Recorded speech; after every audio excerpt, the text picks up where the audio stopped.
प्राचीन समय की बात है। एक समुद्र के किनारे एक गुरु अपना आश्रम बनाकर रहा करते थे। हजारों शिष्य उनसे ज्ञान ग्रहण करने के लिए दूर दूर से उनके पास आकर रहते थे। गुरु का ज्ञान देने का तरीका भी बहुत ही अनूठा था। शुरुआत में वो अपने शिष्यों को उपदेशों के माध्यम से ज्ञान देते थे। उसके बाद वो अपने शिष्यों को उस ज्ञान का अनुसरण करने के लिए कहते थे। उस ज्ञान को अपने व्यवहारिक जीवन में उतारने को कहते थे। एक बार उस आश्रम में एक सम्राट अपने बेटे को लेकर पहुंचा। उस सम्राट ने उस गुरु से प्रार्थना की और कहा कि आप मेरे बेटे को अपने आश्रम में रहने दें और अपने तरीके से उसे ज्ञान दें। उसे इस आश्रम में बिल्कुल भी ऐसा नहीं लगना चाहिए कि वो किसी सम्राट का बेटा है। उसे बिल्कुल साधारण शिष्यों की तरह ही ज्ञान देने की कृपा करें। गुरु ने मुस्कुराते हुए कहा कि सम्राट ज्ञान इसी तरीके से लिया जा सकता है। अगर तुम अपने आप को दूसरों से महान समझोगे तो तुम ज्ञान ग्रहण नहीं कर पाओगे। अगर तुम्हें ज्ञान ग्रहण करना है तो तुम्हें दूसरों की तरह अपने आप को साधारण समझना होगा।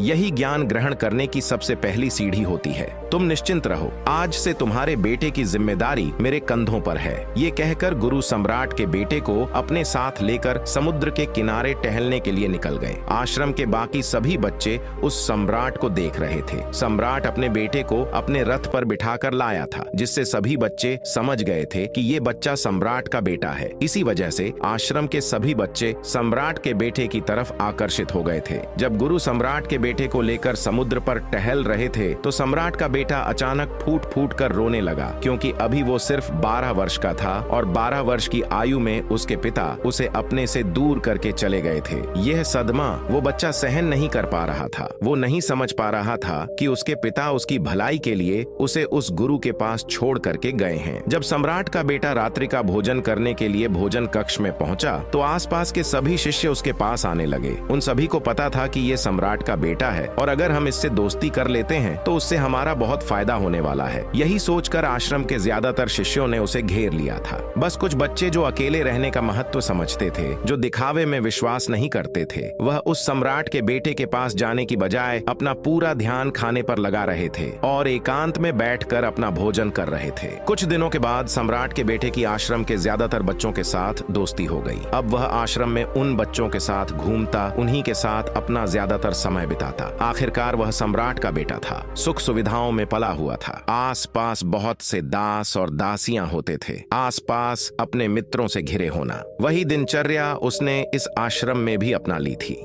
ऐसा नहीं था कि गुरु को ये सब पता नहीं था, पर गुरु उसे अलग तरीके से ध्यान देना चाहते थे। बच्चों को ज्ञान आप उपदेश देकर नहीं दे सकते, उन्हें साक्षात्कार कराना होता है। उसके बाद उन्हें वो बात समझ आती है जो आप समझाना चाहते हैं। गुरु को ये बात पता थी कि अगर मैं इसे बोलकर बताऊंगा तो ये कभी समझ नहीं पाएगा। मुझे ऐसे दिखाना होगा, इसे एहसास कराना होगा कि अकेले रहकर तुम अपनी शक्तियों को जान पाओगे। ये सीख देने के लिए गुरु एक दिन उस शिष्य को अपने साथ ही ऊंची चोटी पर ले गए। चोटी पर पहुंचकर गुरु ने उसे कहा कि अब तुम्हारा ज्ञान पूरा हो चुका है, बस एक आखिरी रात तुम्हें यहाँ पर बितानी होगी। उसके बाद अगले दिन शाम को मैं तुम्हारे राजमहल में तुमको पहुंचा दूंगा। वो बच्चा तो ये सुनकर बहुत खुश हो गया कि अब मैं वापस अपने राजमहल चला जाऊंगा। फिर से मेरे दास और दासियां, सारी भोग की वस्तु ये मेरे पास होंगी। उस शिष्य ने गुरु से पूछा कि गुरु जी, मुझे आज रात यहाँ चोटी पर क्यों रहने को कह रहे हैं? आखिर मुझे कौन सा आखिरी ज्ञान यहाँ से मिलेगा?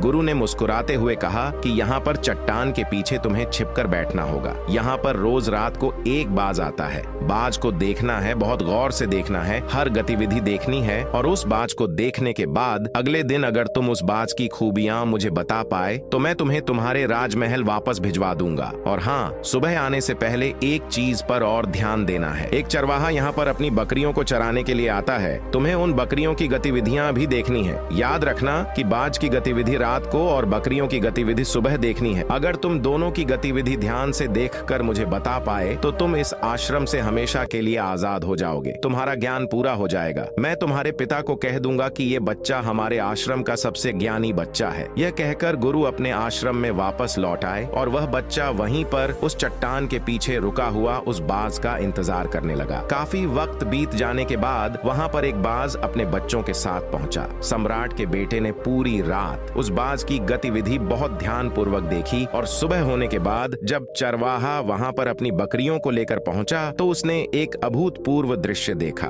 उसने देखा कि वो बाज बकरी के एक मेमने को अपने पंजों में दबाकर आसमान में चला गया। उसने उस बकरी के बच्चे का शिकार कर लिया था। ये सारा दृश्य देखकर वो बच्चा आश्रम में वापस अपने गुरु के पास पहुंचा। इससे पहले कि गुरु उससे कुछ पूछते, उसने गुरु को प्रणाम करते हुए कहा कि गुरुदेव, आप आश्रम के सभी बच्चों को यहाँ पर बुला लीजिए। मैं सब लोगों को बताना चाहता हूँ कि मैंने क्या देखा। जब आश्रम के सभी बच्चे वहाँ पर पहुँच गए तो उस सम्राट के बेटे ने कहना शुरू किया कि मैंने अपने जीवन में बहुत से पक्षियों को देखा है, लेकिन बाज उन सभी पक्षियों में सबसे अद्भुत और सबसे अलग होता है। उदाहरण के लिए एक तोता हम सबने देखा है। तोता बोलता तो बहुत है लेकिन कभी आसमान में नहीं जा पाता, लेकिन एक बाज जो कि हर समय शांत रहता है, वह आकाश को भी छू सकता है। उसमें आकाश को छू लेने का सामर्थ्य होता है। जब भी एक बाज अपने शिकार को निश्चित कर लेता है तो वह उसी शिकार पर अपनी नजरें लगाए रहता है, चाहे वो कितनी भी ऊंचाई पर क्यों ना हो, चाहे कितना भी खतरनाक तूफान क्यों ना आ जाए, लेकिन उसकी नजर हमेशा अपने लक्ष्य पर स्थिर रहती है। आज सुबह जिस बाज को मैंने देखा, उसने हर बकरी को अपना शिकार नहीं बनाया, बल्कि उस बकरी के झुंड में से उसने उस बकरी के मेमने को अपना शिकार बनाया। पहली बात, उस बाज की तरह हमें भी अपना ध्यान अपने एक ही लक्ष्य पर स्थिर रखना चाहिए, चाहे कितनी भी रुकावट क्यों ना आए। हमें अपना लक्ष्य स्पष्ट दिखाई देना चाहिए, पर पूरी एकाग्रता के साथ ध्यान देना चाहिए। तीसरी बात जो मैंने उस बात से सीखी और जो हम सभी को सीखनी चाहिए वो यह है कि बाज कभी भी दूसरे पक्षियों के साथ नहीं रहता, वह हमेशा आकाश में अकेला रहता है। इससे हमें यह सीखना चाहिए कि हमें कभी भी छोटी सोच वाले लोगों के साथ नहीं रहना चाहिए। आखिरकार हम भी वही बन जाते हैं जिनके साथ हम रहते हैं। इसीलिए या तो महान सोच वालों के साथ रहो या फिर अकेले, क्योंकि जब हम अकेले रहते हैं तभी हम खुद की ताकत और खुद की कमजोरियों को जान पाते हैं। कमजोरियों को जानकर उनको दूर कर सकते हैं और अपनी ताकत को जानकर उसका सही इस्तेमाल कर सकते हैं। लेकिन वो तभी संभव होगा जब हम अकेले रहना सीखेंगे। चौथी सीख जो हमें एक बात से लेनी चाहिए कि एक बाज हमेशा अपनी सीमाओं से ऊपर रहता है। जब तूफान आता है तो हर एक पक्षी अपने घोंसले की तरफ भागता है, खुद को छुपाने की जगह ढूंढता है, लेकिन बाज ऐसा कुछ भी नहीं करता। खुद की सीमा को हटाकर बादलों से भी ऊपर जाने का प्रयास करता है। हवाएं उसे धक्का मारती है, पंख उसके भारी हो जाते हैं, पानी और धूल की वजह से कुछ दिखाई नहीं देता, लेकिन वो फिर भी आसमान की तरफ जाता रहता है और अंततः बादलों से भी ऊपर निकल जाता है। और वह तब तक ऊपर जाता रहता है जब तक मौसम ठीक नहीं हो जाता है। अपनी सीमाओं को सिर्फ इसलिए हटा पाता है क्योंकि वो समस्या के आने पर उससे घबराता नहीं, उससे डर कर बचने का प्रयास नहीं करता, बल्कि एक सकारात्मक नजरिए के साथ उसका सामना करता है। जीवन में चाहे कितनी भी रुकावटें क्यों ना आए, हमें उन रुकावटों को हराना है, न कि उनसे डर कर कहीं छुप कर बैठना चाहिए। बहादुर तो वो लोग होते हैं जो तूफानों से टकरा जाते हैं। कायर तो अपने घर में, अपने घोंसले में, अपनी जगह में आराम से बैठ जाते हैं। पांचवी बात जो हमें एक बाज से सीखनी चाहिए कि बाज कभी भी अपने घोंसले में घास के कोमल तिनके नहीं रखता। जो तिनके कोमल होते जाते हैं वो उन्हें निकाल कर फेंकता रहता है। उसी तरह चाहे कितनी भी आरामदायक जिंदगी आपको मिली हो, लेकिन उस आराम से ऊपर उठकर अपनी आलस्य को हटाकर जीवन में मेहनत करते रहना चाहिए। जीवन में पसीना बहाना चाहिए, शारीरिक मेहनत करनी चाहिए। अपने घोंसले से कोमल तिनके उठाकर फेंक दो और आज ही अपने आलस्य को हटाकर निकलो। हर दिन अपने आप को चुनौतियां दो, हर दिन मुश्किलों का सामना करो, क्योंकि वही मुश्किलें तुम्हें मजबूत बनाएंगी।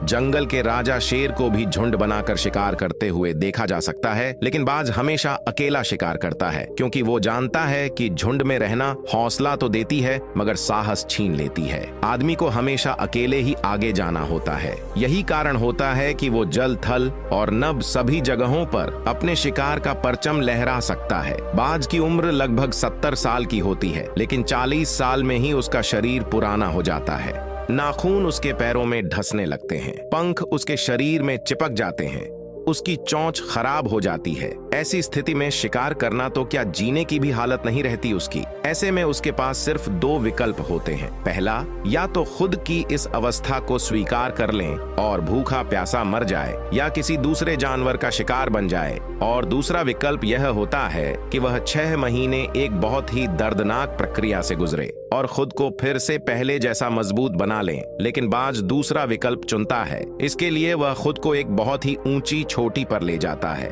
जहां वह पहले अपने सारे पंख खींच खींच कर निकालता है और चट्टान पर पैर मार मार कर अपने पंजे को कुतर देता है। उसके बाद उसी चट्टान पर अपनी चोंच को पटक पटक कर पुराना हिस्सा निकाल देता है और इस लहलुहान अवस्था में खुद को दूसरे जानवरों से छुपाता फिरता है। अगले 6 महीने तक वह ऐसी ही दर्दनाक प्रक्रिया से गुजरता है और इंतजार करता है नई चोंच, नए पंखों का। तब फिर वह अपनी नई जिंदगी शुरू करता है और निकल जाता है अपने शिकार पर और अगले 30 सालों तक फिर से राज करता है। इसीलिए समय आने पर हमें भी अपनी पुरानी आदतों को त्यागना होता है और कुछ नया सीखना होता है। समय को अपनाना है, वरना हमारा भी शिकार हो सकता है, हम भी पीछे रह सकते हैं। इसके बाद सम्राट के बेटे ने बकरी की विशेषता बताते हुए कहा कि बकरी हमेशा झुंड में चलती है। उन्हें झुंड में एक साथ चलने से हिम्मत मिलती है, लेकिन जैसे ही उन पर शिकार होता है वैसे ही वह बकरियां तितर बितर हो जाती हैं। उस पूरी बकरियों में से एक भी बकरी अपने साथी की मदद करने के लिए वापस नहीं लौटती। इससे हमें यह सीख मिलती है कि हमारे साथ कितने भी लोग हों, किसी पर भी यकीन नहीं करना। यकीन करना तो खुद पर करना, क्योंकि बुरा समय आने पर वो बकरी तितर बितर हो जाएगी, आपको पता ही नहीं चल पाएगा। गुरु को प्रणाम करते हुए सम्राट के बेटे ने अपने गुरु से कहा कि गुरुदेव, अगर मुझसे कोई सीख रह गई हो तो कृपया करके आप बताने की कृपा करें।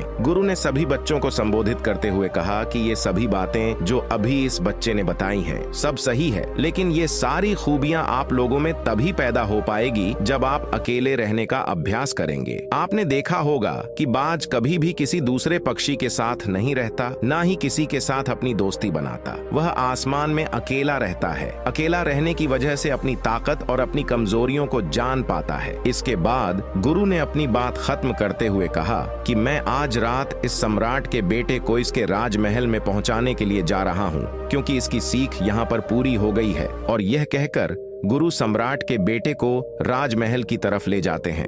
तो दोस्तों, ये थी एक प्रेरणादायक मोटिवेशनल स्टोरी। हमें उम्मीद है आपको इस स्टोरी से कुछ ना कुछ सीखने को जरूर मिला होगा। अगर आपको यह वीडियो पसंद आई हो तो प्लीज इसे लाइक करें, चैनल को सब्सक्राइब करें और कमेंट में नमो बुद्धाय अवश्य लिखें।